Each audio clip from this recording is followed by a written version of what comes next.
بسم اللہ الرحمن الرحیم۔ ابو سلمہ بن عبد الرحمن نے بیان کیا کہ میں ابو سعید خدری رضی اللہ تعالیٰ عنہ کی خدمت میں حاضر ہوا۔ میں نے عرض کی کہ فلاں نخلستان میں کیوں نہ چلیں، سیر بھی کریں گے اور کچھ باتیں بھی کریں گے۔ چنانچہ آپ تشریف لے چلے۔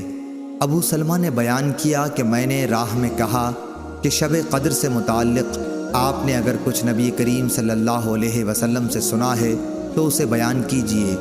انہوں نے کہا کہ نبی کریم صلی اللہ علیہ وسلم نے رمضان کے پہلے عشرے میں اعتکاف کیا اور ہم بھی آپ کے ساتھ اعتکاف میں بیٹھ گئے، لیکن جبریل علیہ السلام نے آ کر بتایا کہ آپ جس کی تلاش میں ہیں وہ شب قدر آگے ہے۔ چنانچہ آپ نے دوسرے عشرے میں بھی اعتکاف کیا اور آپ کے ساتھ ہم نے بھی۔ جبریل علیہ السلام دوبارہ آئے اور فرمایا کہ آپ جس کی تلاش میں ہیں وہ رات آگے ہے۔ پھر آپ نے 20ویں رمضان کی صبح کو خطبہ دیا۔ آپ نے فرمایا کہ جس نے میرے ساتھ اعتکاف کیا ہو وہ دوبارہ کرے، کیونکہ شب قدر مجھے معلوم ہو گئی لیکن میں بھول گیا اور وہ آخری عشرے کی راتوں میں ہے، اور میں نے خود کو کیچڑ میں سجدہ کرتے دیکھا۔ مسجد کی چھت کھجور کی ڈالیوں کی تھی، مطلع بالکل صاف تھا کہ اتنے میں ایک پتلا سا بادل کا ٹکڑا آیا اور برسنے لگا۔ پھر نبی کریم صلی اللہ علیہ وسلم نے ہم کو نماز پڑھائی اور میں نے رسول کریم صلی اللہ علیہ وسلم کی پیشانی اور ناک پر کیچڑ کا اثر دیکھا۔ آپ کا خواب سچا ہو گیا۔ صحیح بخاری حدیث نمبر 813۔ سہل بن سعد نے کہا کہ کچھ لوگ حضرت صلی اللہ علیہ وسلم کے ساتھ تہمت چھوٹے ہونے کی وجہ سے انہیں گردنوں سے باندھ کر نماز پڑھتے تھے، اور عورتوں سے کہہ دیا گیا تھا کہ جب تک مرد اچھی طرح بیٹھ نہ جائیں تم اپنے سروں کو سجدے سے نہ اٹھاؤ۔ صحیح بخاری حدیث نمبر 814۔ حماد بن زید نے بیان کیا، عمرو بن دینار سے بیان کیا، انہوں نے طاؤس سے، انہوں نے ابن عباس رضی اللہ تعالیٰ عنہ سے، آپ نے فرمایا کہ نبی صلی اللہ علیہ وسلم کو حکم تھا کہ 7 ہڈیوں پر سجدہ کریں اور بال اور کپڑے نہ سمیٹیں۔ صحیح بخاری حدیث نمبر 815۔ حضرت ابن عباس رضی اللہ تعالیٰ عنہ سے روایت ہے، انہوں نے نبی کریم صلی اللہ علیہ وسلم سے کہ آپ نے فرمایا مجھے 7 ہڈیوں پر اس طرح سجدے کا حکم ہوا ہے کہ نہ بال سمیٹوں اور نہ کپڑے۔ صحیح بخاری حدیث نمبر 816۔ منصور بن معتمر نے مسلم بن صبیح سے بیان کیا، انہوں نے مسروق سے، ان سے حضرت عائشہ صدیقہ رضی اللہ تعالی عنہا نے فرمایا کہ نبی کریم صلی اللہ علیہ وسلم سجدہ اور رکوع میں اکثر یہ پڑھا کرتے تھے، سبحانک اللہم ربنا وبحمدک اللہم اغفر لی۔ اس دعا کو پڑھ کر آپ قرآن کے حکم پر عمل کرتے تھے۔ صحیح بخاری حدیث نمبر 817۔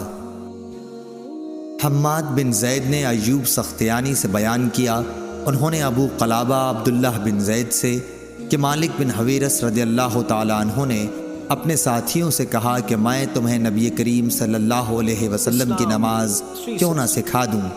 ابو قلابہ نے کہا یہ نماز کا وقت نہیں تھا مگر آپ ہمیں سکھانے کے لیے کھڑے ہوئے، پھر رکوع کیا اور تکبیر کہی، پھر سر اٹھایا اور تھوڑی دیر کھڑے رہے، پھر سجدہ کیا اور تھوڑی دیر کے لیے سجدے سے سر اٹھایا اور پھر سجدہ کیا اور سجدے سے تھوڑی دیر کے لیے سر اٹھایا۔ انہوں نے ہمارے شیخ عمرو بن سلمہ کی طرح نماز پڑھی۔ ایوب سختیانی نے کہا کہ وہ عمرو بن سلمہ نماز میں ایک ایسی چیز کیا کرتے تھے کہ دوسرے لوگوں کو اس طرح کرتے میں نے نہیں دیکھا۔ آپ تیسری یا چوتھی رکعت پر سجدے سے فارغ ہو کر کھڑے ہونے سے پہلے بیٹھتے تھے، یعنی جلسہ استراحت کرتے تھے، پھر نماز سکھلانے کے بعد۔ صحیح بخاری حدیث نمبر 818۔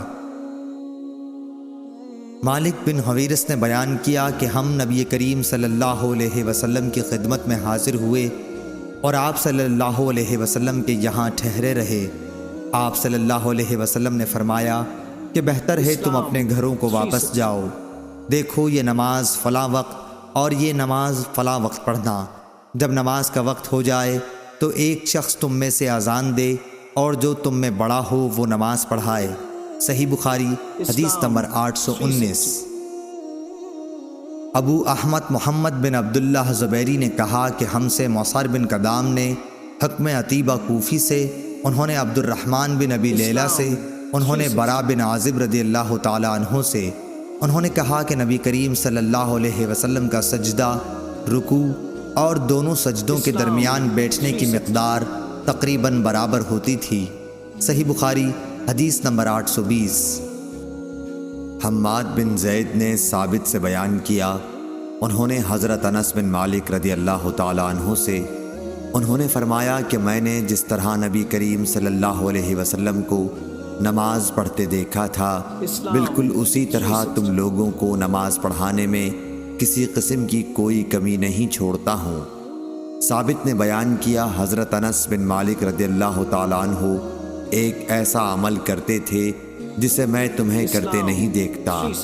جب وہ رکوع سے سر اٹھاتے تو اتنی دیر تک کھڑے رہتے کہ دیکھنے والا سمجھتا کہ بھول گئے ہیں، اور اسی طرح دونوں سجدوں کے درمیان اتنی دیر تک بیٹھے رہتے کہ دیکھنے والا سمجھتا کہ بھول گئے ہیں۔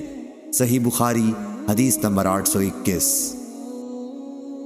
شعبہ نے بیان کیا، انہوں نے کہا کہ میں نے قتادہ سے سنا، انہوں نے انس بن مالک رضی اللہ تعالی عنہ سے، انہوں نے بیان کیا کہ نبی کریم صلی اللہ علیہ وسلم نے فرمایا کہ سجدے میں اعتدال کو ملحوظ رکھو اور اپنے بازو کتوں کی طرح نہ پھیلایا کرو۔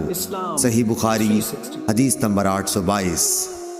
ابو قلابہ نے بیان کیا کہ مجھے مالک بن حویرث لیثی رضی اللہ تعالی عنہ نے خبر دی کہ آپ نے نبی کریم صلی اللہ علیہ وسلم کو نماز پڑھتے دیکھا۔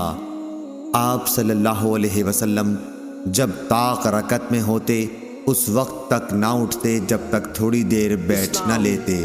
صحیح بخاری حدیث نمبر 823۔ ابو قلابہ نے بیان کیا کہ حضرت مالک بن حویرث رضی اللہ تعالی عنہ ہمارے یہاں تشریف لائے اور آپ نے ہماری اس مسجد میں نماز پڑھائی۔ آپ نے فرمایا کہ میں نماز پڑھا رہا ہوں، لیکن میری نیت کسی فرض کی ادائیگی نہیں، بلکہ میں صرف تم کو یہ دکھانا چاہتا ہوں کہ نبی کریم صلی اللہ علیہ وسلم کس طرح نماز پڑھا کرتے تھے۔ ایوب سختیانی نے بیان کیا کہ میں نے ابو قلابہ سے پوچھا کہ مالک رضی اللہ عنہ کس طرح نماز پڑھتے تھے، تو انہوں نے فرمایا کہ ہمارے شیخ عمرو بن سلمہ کی طرح۔ ایوب نے بیان کیا کہ شیخ تمام تکبیرات کہتے تھے اور جب دوسرے سجدے سے سر اٹھاتے تو تھوڑی دیر بیٹھتے اور زمین کا سہارا لے کر پھر اٹھتے۔ صحیح بخاری حدیث نمبر 824۔ سعید بن حارث نے کہا کہ ہمیں ابو سعید خدری رضی اللہ تعالی عنہ نے نماز پڑھائی، اور جب انہوں نے سجدے سے سر اٹھایا تو پکار کر تکبیر کہی، پھر جب سجدہ کیا تو ایسا ہی کیا، پھر سجدے سے سر اٹھایا تو بھی ایسا ہی کیا۔ اس طرح جب 2 رکعتیں پڑھ کر کھڑے ہوئے اس وقت بھی آپ نے بلند آواز سے تکبیر کہی اور فرمایا کہ میں نے نبی کریم صلی اللہ علیہ وسلم کو اسی طرح کرتے دیکھا۔ صحیح بخاری حدیث نمبر 825۔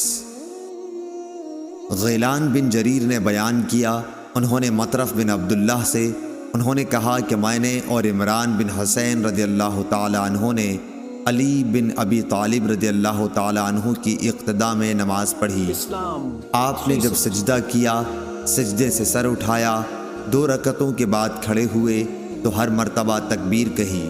جب آپ نے سلام پھیر دیا تو عمران بن حسین نے میرا ہاتھ پکڑ کر کہا کہ انہوں نے واقعی ہمیں حضرت محمد صلی اللہ علیہ وسلم کی طرح نماز پڑھائی ہے، یا یہ کہا کہ مجھے انہوں نے حضرت محمد صلی اللہ علیہ وسلم کی نماز یاد دلا دی۔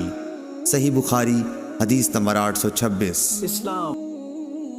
امام مالک رحمۃ اللہ علیہ نے عبد الرحمن بن قاسم کے واسطے سے بیان کیا، انہوں نے عبداللہ بن عبداللہ سے، انہوں نے خبر دی کہ حضرت عبداللہ بن عمر رضی اللہ تعالی عنہ کو وہ ہمیشہ دیکھتے کہ آپ نماز میں 4 زانو بیٹھتے ہیں۔ میں ابھی نوعمر تھا، میں نے بھی اسی طرح کرنا شروع کر دیا، لیکن حضرت عبداللہ بن عمر رضی اللہ تعالی عنہ نے اس سے روکا اور فرمایا کہ نماز میں سنت یہ ہے کہ تشہد میں دایاں پاؤں کھڑا رکھے اور بایاں پھیلا دے۔ میں نے کہا کہ آپ تو اسی میری طرح کرتے ہیں۔ آپ بولے کہ کمزوری کی وجہ سے میرے پاؤں میرا بوجھ نہیں اٹھا پاتے۔ صحیح بخاری حدیث نمبر 827۔